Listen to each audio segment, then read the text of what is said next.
A Pac-12 president gave us an update on where the conference stands in media rights negotiations. What does it mean for Utah? We're talking about that and more on today's Locked On Utes. You are Locked On Utes, your daily podcast on the Utah Utes. Part of the Locked On Podcast Network. Your team every day.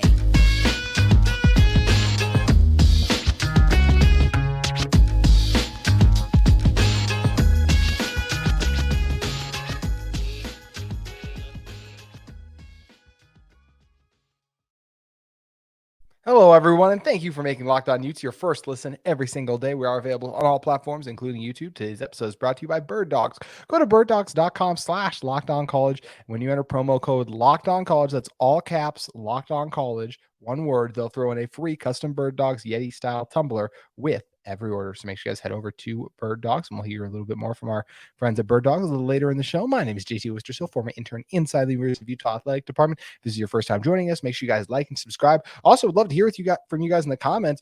Tomorrow's show, we're going to do a Q&A, so we'll be taking your questions, talking about the different topics. I'm sure some of it will revolve around the media rights deal and some of the information that was just released that we're going to be reacting to here in a moment. So once again, get those Q&A questions in. And speaking of what we're talking about today, at the end of the show, I'm going to talk a little bit about what I think Hunter Erickson could add to the Utah men's basketball program. In our second segment, we're going to be talking about a talented tight end who just committed to the Utah program. But first, we got to start with the media rights deal. It's kind of been the biggest offseason topic of conversation for the Pac-12. And we did get a little bit of an update from Pete Thamel, who tweeted this out, and just the quote from Arizona President Bobby Robbins, who spoke on this. And what he said was, "I'm not anxious about this. I know it's important. I have full confidence we're going to get where we need to be." He said he's casually optimistic, but once again, I look more so and feel better about him saying he's not anxious about this. He also stresses that the Pac-12 presidents haven't seen numbers yet on the upcoming TV deal. So, a lot of people are like, this number's been, and look, people can be lying, right? So the presidents absolutely could be lying, saying that they haven't seen numbers in that regard, and they also very well could have. That's where this stuff is so hard, because I think there's people on both sides who, whether we're talking about like if Utah should stay or leave in the Pac-12, keep overreacting because we just don't know what's out there and what's available right now. So once again, what they said was, "I'm not anxious about this. I know it's important." But he, like he said, just talking about the TV deal, he said they haven't seen the numbers, and until we see a working document that gives us numbers, that's what we don't have. Until we have it, no one can make an informed decision. That is the most important thing to me right there. No one can make an informed decision. So Utah is not going to be leaving for the Big 12 until they see these numbers and until they go from there. I can't see the conference breaking up without even seeing the numbers, as we've talked about before numerous times on the show. And I know there was all this buzz about Colorado maybe leaving earlier, but even last week on my show with Spencer put that at we both put that at under 5%, and we haven't heard anything since. So I still feel like that's what everyone's kind of waiting on, is to see where these numbers. And this is something too, a reminder for the Pac-12, like their games are still going to be played on ESPN, on Fox this coming season. And then July 1st of next year, so 2024, July 1st is when the conference's media rights deal expires. So basically by the time softball and everything were to wrap up at that point. So right in the middle of the summer, or excuse me, just July 1st. So right before the 2024-2025 athletic calendar will get underway. So we don't know where Utah football will be playing their games next year. We do know when they'll be playing this year. Therefore, they do have a lot of time to still get this done. Look, we want it to be done ahead of time. All the other conferences, they've pretty much gotten theirs done ahead of time too, right? But is where Utah has taken, not Utah, but the Pac-12 has taken more time. And just as this pertains to Utah, I think that this is what they need to do, is, as I was talking about, they have to wait to make that informed decision until they see the numbers. The Big 12 is not going to pull their offer. They're trying to keep pace with the top two conferences in college football right now. And the only chance they have is by grabbing those kind of bigger brands you can get, or just you have the opportunity to get, right? Like the ACC is fine. I don't see the ACC really coming and joining the Big 12. That's why I think the Big 12, their best opportunity is if the Pac-12 does implode, then to scoop up some of those teams, grab like a Utah, you get the Utah BYU rivalry going again. You get Arizona State, get that rivalry going.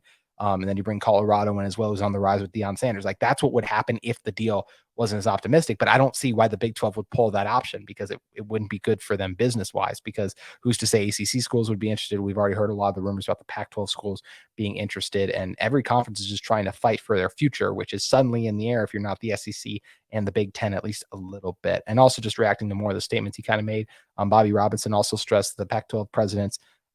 He said that I've seen forecasts and projection, but he's also said, I don't think there's good data on what the Pac-12 is valued at. I've seen those numbers. If we get close to those numbers, I think we'll be fine. It even says, like, he's he kept it realistic, right? They're not going to get Big Ten. They're not going to get SEC numbers. We knew that. He said, if we win a bronze medal, I think we'll all declare victory and move on. I think they're absolutely right. You know that the Pac-12 is not touching what the SEC and the Big Ten are doing.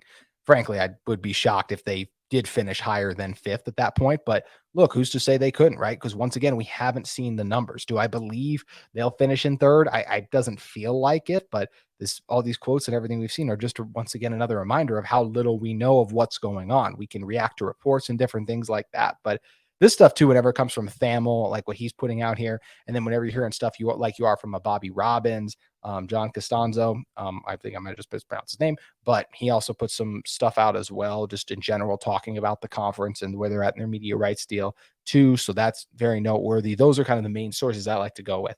Dennis Dodd has said a lot of stuff. And I don't even want to call it Dennis Dodd like in particular, but there are a lot of guys out there who have said a lot of stuff. And I'm not even saying that guys get fed bad information all the time, right? But like we've heard them report a lot of things that just don't seem accurate looking at the full scope of the situation. Obviously, someone's lying. This is what makes it complicated. Could be the presidents. I don't think it's the reporters. I think there would just be being fed false information, which does happen in this industry a lot. So it's something to keep in mind of. But I still do think there's a chance that the deal, even if they did finish in fifth, I still think they just want numbers that are close to what the Big 12 is getting, as well as kind of wherever the ACC ends up, what their numbers are valued at too. So all that stuff is important to keep in mind in this. And for Utah, once again, I really think the best thing for them to do is just continue to kind of sit and wait. It was one thing that's interesting though too, is just hearing, because I did talk about like the potential of the Arizona and Arizona State, if the Big 12 were to add them. They did say that the president for Arizona, Bobby Robinson, did say it'd be hard for them to break apart, which I do think is interesting that they would want to stay together. He said it's possible. The direct quote is, we don't have the same thing, but President Crow and I are very, very tight. And I think it'd be unlikely that we split up. Right now with the 10 schools, we control a very nice 20% of solidarity, which is very true. That's what the nice thing. They do have some power and they get some say in everything that's going on. And speaking of not just those two schools staying together, but the conference in general, Robin said he does predict that we're going to stay together as a Pac-12. And I'm sure some of you will hear me say that and they'll be like, well, what is he supposed to say? Well, he could have said nothing, right? If it doesn't seem like it's heading in the right direction, you could just say nothing and kind of go from there. Instead, he did choose to at least say that he thinks they're going to stay together. I don't think he would say that if he didn't feel like that. I don't think there was any reason to lie about that kind of a statement. If you think you're going to break up, I don't know what, or disband as a conference. So either way, he said, I'm hopeful the deal is going to be good enough to keep us together. I think that's the best thing for our students and alumni, and that's what we're hoping for. And that's what I still feel as well. I still feel like you can get good value out of the conference. There are games that a lot of people will want to see and look forward to seeing. And I still expect the Pac-12 to stay together, at least for the short-term future. I still think we'll see some version like a 4-year deal. And I've talked before about the potential of super conferences. If I had to put my money on things, just looking at the landscape in full, that's where I feel like we'll end up heading. I know there's a lot of stuff about buyout numbers and all this stuff. These colleges don't care to me. They're just, especially with the way NIL and the donors and everything are rolling in, they're willing to pony up the cash. So I feel like we'll eventually get a super conference, but I hope that we still stay with the Pac-12. I hope the Big 12 still remains intact. I hope all these remain intact. This is the version of college football I grew up with. I think it's the version of college football we've always known. And if it ain't broke, don't fix it, right? I'm glad they're making some slight tweaks to the playoff. I'm sure there's some of you who just like it at 4. Probably a lot of you, though, who are excited it's expanding, because that is going to give Utah a much better chance to make it in some point, which I think is really exciting too. So once again, it's just going to be really interesting to see how this does all play out for Utah. And I feel like they're in the right position just by sitting and waiting and seeing, because once again, this media rights deal doesn't expire until July of 2024. So still a full year to go. They've been talking about it for a while. I would like for them to get it done too. I've been leading this with my show for a long time now, so I appreciate those of you continue to tune in for me talking about this. But this is the main thing right now. This is huge, where Utah is going to play their games at. And this media rights deal is huge just for the conference's future as an athletic conference. So that's where it's going to be really interesting to see how the deal, the numbers, everything gets played out. But it's always interesting when you hear from a president, someone who is a little bit more involved in the situation. I always like hearing quotes like that, which once again, there can be some misleading at times. And do I know everything he said is true? No, but I do think a portion of what he said is true. I don't think they would lie about everything that they fed them. Well, there can be some misinformation, but I don't think it benefits to lie about everything we just looked at. So very curious to see where this all goes. I still think Utah's in a good position, sitting and waiting. Despite what people tell you, they do not need to make the jump to the Big 12 right now. And I think Utah's in a position where, look, if everyone else bolted, they could be able to bolt as well and still get in. I think their brand is in a good enough position right now to be able to make it. They would not be everyone's first call, right? We know Washington and Oregon would be out of the pack, but I do think you can still find a trickle in there because of Utah's growing brand and support. Even Salt Lake as a market's growing a lot too. So I think a lot of stuff that's interesting there. But what do you guys think overall? If you guys want to hear me talk about this more on tomorrow's show, make sure you guys leave a comment and I will touch on more of the realignment talk, the media rights, everything that's going on in the world right now that could lead to, once again, Utah being in a new conference. So we'll see how it plays out. And one thing I want to talk about for Utah Athletics too is that they got to commit from a talented tight end. We're going to come back and tell you a little bit more about him in a moment. But first, I want to talk to you guys about our friends at Birddogs. Birddogs make you look great. Their stretchy khaki shorts are designed to fit slimmer through the thigh and legs, giving you a truly sculpted look. Birddog shorts do the exact same thing as Lululemon, but they fit way better. They fit way better than regular shorts, and they are made of a stiff, restricting cotton that Birddogs fixed the issue by inventing cloud knit fabric that looks just like khakis, but stretches so good in a way that's slimmer fit without having to sacrifice movement. Birddogs use anti-stick sweat wicking fabric that keeps you cool and dry all day long.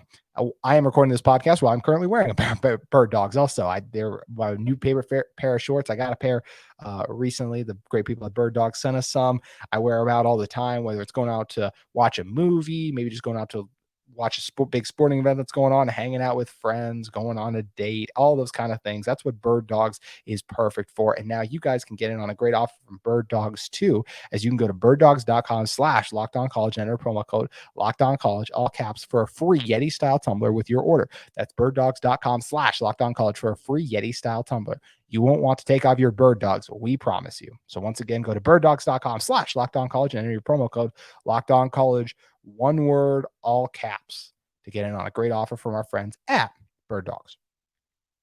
Alrighty, moving off of the media rights and everything that pertains to an addition to the Utah football program, and that is Snow College tight end Dallin Bentley. Bentley is 6'5", 255. The weight for him to wrapped up a career. It's wrapped up a few years at Snow College and now has an opportunity to come in with this Utah team. And when I watch Bentley, I think he's a big body guy. I think he's a pretty good route runner. He's got okay speed, not the quickest guy in the world. I think he's a physical blocker. I think he's got good body control.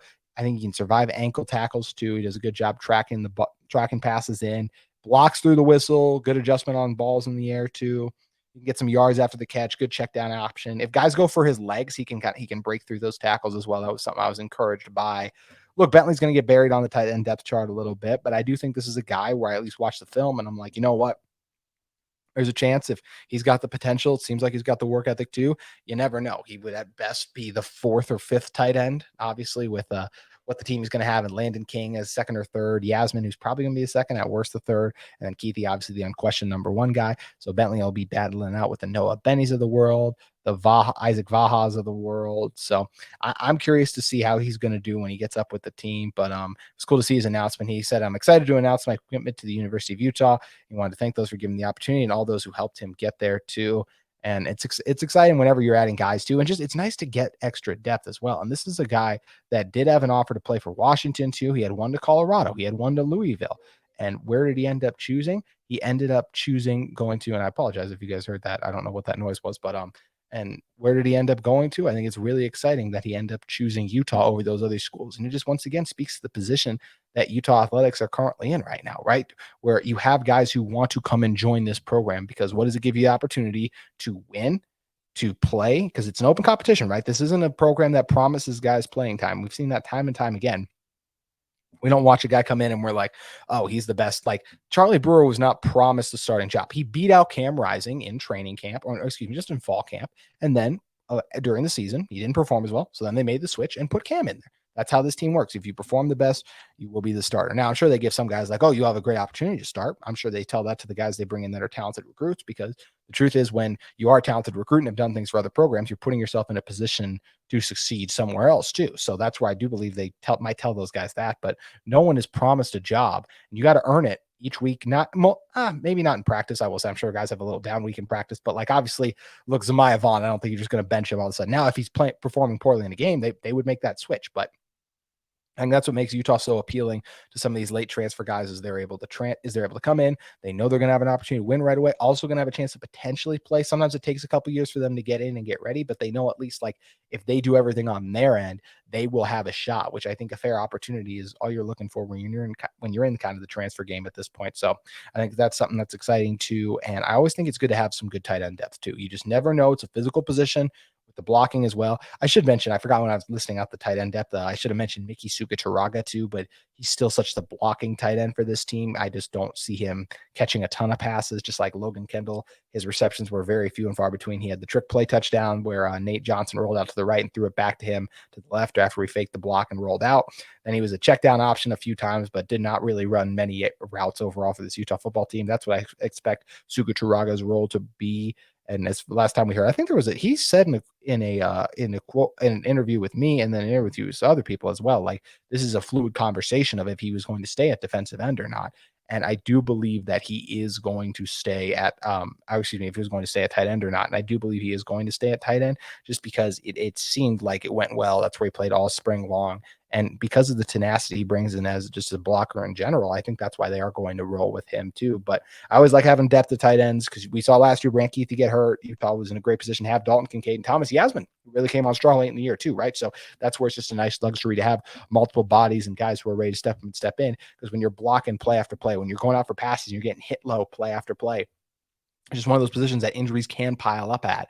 And I think it's nice to have some depth there. And I think that's what's nice about getting a guy like Bentley who can come in as well. Nice to get him a guy who's from Utah too, kind of Snow College as well. So he knows what this Utah program is about. He knows what he's going into. I'm sure he's excited to join. And once again, I just think it's exciting that he chose Utah over all those other schools and really does speak to the position the program is in right now, which is a very prominent one. And we've seen time and time again, guys want to become and join this Utah team. And they've even been able to keep guys, not just from Snow College, but obviously prominent high school recruits who want to stay on with the team because they recognize the opportunity where it's like, man, I can win. I can stay close to home. I can get myself in an NFL position too, which I know all the guys who still come on to college, they still dream about being that story, that guy, right? The next like Cooper Cup for a Big Sky school, for example. And obviously there's tons of other guys who have started at the community colleges and they've kind of worked their way up onto an NFL team. I believe JJ Watt is one. I think he was at a community college before he ended up transferring to Wisconsin. And I could be wrong on that, but there's multiple stories or scenarios like that of guys starting at that level, working their way up and then getting to the NFL. So those guys are still chasing the dream of playing professional football and making a ton of money at the NFL level. Utah gives you the opportunity to do that and play in front of a great fan base, a great game day atmosphere too. So once again, I'm excited about Bentley. It takes tight ends sometimes a little bit of time to get going. I mean, obviously we didn't hear from Yasmin and Dalton a ton early on in their careers. I think Dalton's caught 2 or 3 passes in 2020. So I don't expect a ton of Bentley right away, but once again, wouldn't be the first time. We'd be surprised if someone overperforming their projections. So I think that is something that's really exciting to see. And I think it's once again a really good get for this Utah team, just getting more tight end depth. Freddie Whittingham Jr., best tight ends coach in the country for me. I know Georgia, and there's some other programs that do some great things with their tight ends too, but I'll roll with Fred Whittingham Jr., especially after what we just saw Dalton Kincaid last season. And you think about where the growth of his game, and he deserves a ton of credit for that, for the working time he put in too, right? But a lot of that is Whittingham Jr. working with him in the offense, putting him in the position to succeed. So I really do like grabbing Bentley as just an extra depth piece, and we'll be interesting to see how it all pays out for this Utah football team. So that's going to do it for the Utah football talk. Let's talk a little Utah basketball before we get out of here. Mentioned early on that the summer workouts had kind of gotten underway, and we've gotten a chance to talk about some of the additions, but I thought we would use the summer to talk about a couple more of them too. And one of the guys they added is Hunter Erickson, who committed to the team, a long time ago. Just throughout the season, I think at some point during the season, or maybe even before he might have committed, but he had spent 1 year with Salt Lake Community College just with Erickson as well. I was lucky enough to call a lot of their games this past season, so I was able to see him up close, up front, and in person. And I think Erickson's the guy that should really excite Utah fans. It's the 6'3". He's got 6'3", 195, sophomore. Or excuse me, he'll be a junior eligibility wise. So he'll have 2 years of eligibility left. Spent 1 year at BYU, or maybe even 2 years. But I think I read a red shirt in one of them, or maybe it's just because of the COVID season. Either way, I know he's got 2 years eligibility left. So what is Utah getting in Erickson? They're getting a guy who can kind of do it all. I mean, I look back early in the season with Salt Lake Community College. He had games where he scored. He had a game where he scored 37 points, and pretty much every game he was scoring kind of like 19, 18. Like he was kind of always flirting with those 20-point games. But then Salt Lake Community College, their point guard got hurt, who Tanner Cuff, who they plan on being their starting point guard. So Erickson's role with the team had to change, and he was able to adapt really well to that. He became their point guard, helped this team be a top 5 team for most of the JUCO season and just in general, like top 5 team nationally too. So it's a very impressive mark. Salt Lake had a lot of talented guys who are going on to play elsewhere. And part of the reason they're able to do it is because Erickson did a good job setting them up, distributing, kind of acted as an extension of their coach, Coach Taylor, out on the court too. Erickson's a guy who can get hot from 3, competes hard defensively there. As I said, we got when you talk about his size, 6'3", so not the biggest guy. So that's the one margin that might hurt him a little bit, but I think his shooting is encouraging. I think he fits very well in the system. He almost never took a bad shot last year. I mean, I can maybe remember once, and that was it. Like, he's very smart. He rarely turns the ball over, very good at making the extra pass, competes on both ends of the floor. So look, is he he's a pretty good athlete too, I'll say. Is he as athletic as like a Kaba, for example, right? The best athlete on the team? No, but I do think he's athletic. So I think he's going to have a chance to compete for a spot off the bench. I think that's why he's coming to Utah. But look, with some of the additions that Utah's gotten, that it makes it a little murky for who's going to get those spots, who's not going to. But I definitely think that Erickson is going to be in the mix for that, just because, as I said, the shot making finishes okay around the basket too. Hard when you get some of the bigger guys in the Pac-12. I'm interested to see how he does with that. But especially his outside shooting, I think just that ability to provide gravity, if he's able to get going, I think that's something that could really add to this Utah team, because they still struggled to knock down threes in some key situations last year. And I think that's something that Erickson could potentially bring to them. So very interested to see what he's going to add. And he's just one of the many additions, once again, we're going to be talking about as it goes on. But keep your eye on Hunter Erickson, a guy who's been around Utah now, from going from BYU to Salt Lake Community College, and played a ton at Salt Lake last year. Once again, started pretty much every game for them, I think, or at least played in it. If there was a game or two, he came off the bench. But I'm a fan of Erickson's game, and I think he can definitely contribute to this team. So we'll be breaking down some of the more of the guys that are joining the team. Lawson Lovering from Colorado, as well as a few of the other transfers and other additions they have brought in later on, and potentially tomorrow. It depends on the questions we get from you guys. If you want to hear me talk about more Utah basketball, you guys can leave those comments below. And once again, we'll be hitting on all your questions tomorrow. So make sure you guys leave them in the comments. You can message me on social media or just tag us. I put a Twitter post about it, announcing our Q&A too. So make sure you guys just hit us up on any of those platforms, or just in the YouTube comments, and we'll be back with you tomorrow to wrap up another week of Locked On Utes. We'll see you then.